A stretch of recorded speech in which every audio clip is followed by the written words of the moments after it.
Assalamualaikum warahmatullahi wabarakatuh. Perkenalkan, kami dari kelompok 1 dari absen genap ingin mempresentasikan tentang masuknya agama Islam di Indonesia dan islamisasi di Indonesia. Ada 5 teori yang menjelaskan bagaimana masuknya Islam ke Indonesia. Yang pertama, teori Gujarat. Yang kedua, teori Persija. Yang ketiga, teori Arab Mekah. Yang keempat, teori Cina atau Tiongkok. Yang kelima dan terakhir adalah teori maritim. Yang pertama adalah teori Gujarat.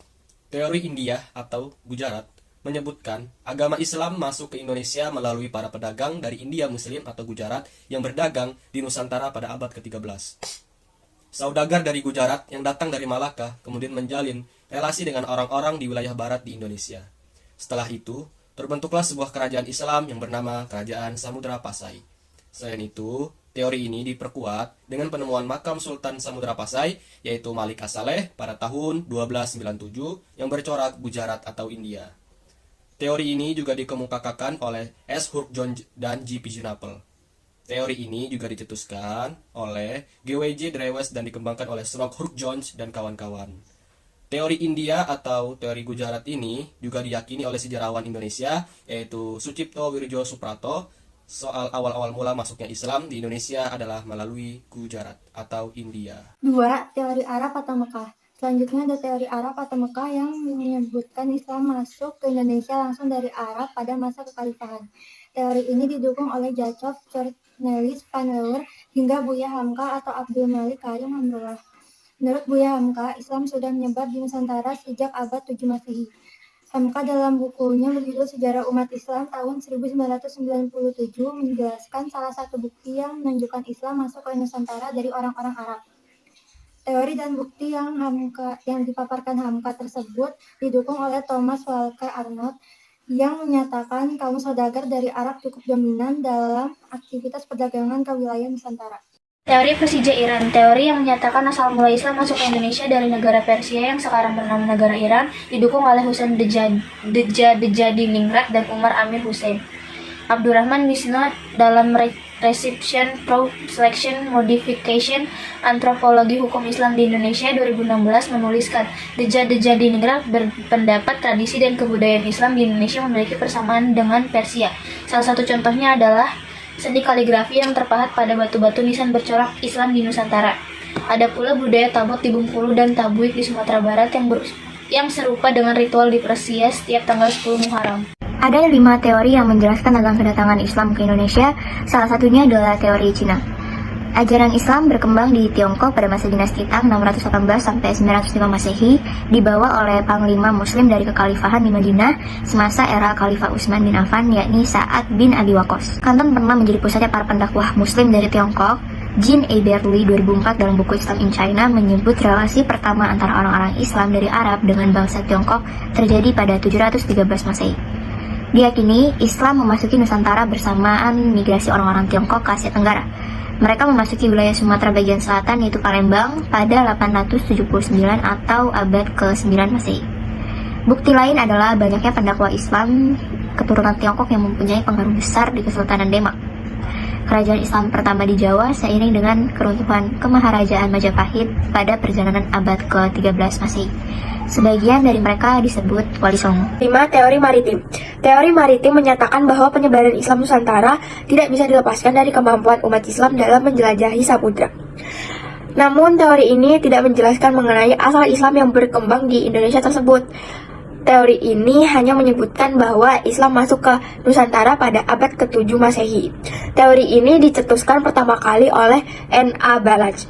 Dari penjelasan di atas terlihat adanya perbedaan pendapat tentang masuknya Islam ke Indonesia oleh berbagai tokoh dan peneliti. Dasar berpikir yang digunakan mereka dalam membangun pendapat itu berbeda sudut pandang dan sumbernya. Karena itulah perbedaan pendapat tersebut terjadi. Proses masuknya agama Islam ke Indonesia atau yang disebut dengan islamisasi berdampak pada satu, yaitu adalah perdagangan, yang kedua adalah perkawinan, yang ketiga adalah pendidikan, yang keempat adalah tasawuf, dan yang terakhir adalah kesenian. Dampak yang pertama adalah perdagangan. Jadi, Islam ini disebarkan melalui perdagangan. Mengutip dari buku Arkeologi Islam Nusantara, karya Chandra Sasmimita, pembawa agama Islam pada masa-masa permulaan adalah golongan pedagang. Jadi, mereka ini sebenarnya menjadikan faktor ekonomi sebagai pendorong utama untuk berkunjung ke Indonesia.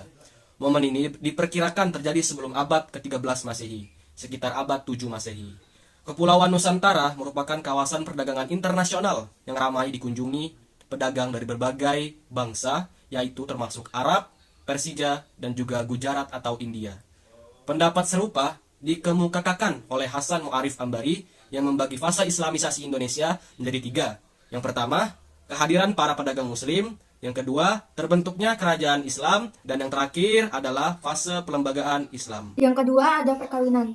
Islamisasi melalui perkawinan. Proses islamisasi di Indonesia. Saluran islamisasi melalui perkawinan terjadi antara pedagang atau saudagar Islam dengan wanita pribumi. Melalui perkawinan inilah terlahir seorang muslim, alhasil komunitas Islam makin luas. Mengutip dari jurnal Kajian Proses Islamisasi di Indonesia, tulisan Latifah dari Munte, jalur perkawinan lebih menguntungkan apabila terjadi antara saudagar muslim dengan anak bangsawan atau anak raja, karena mereka kemudian turut mempercepat proses islamisasi.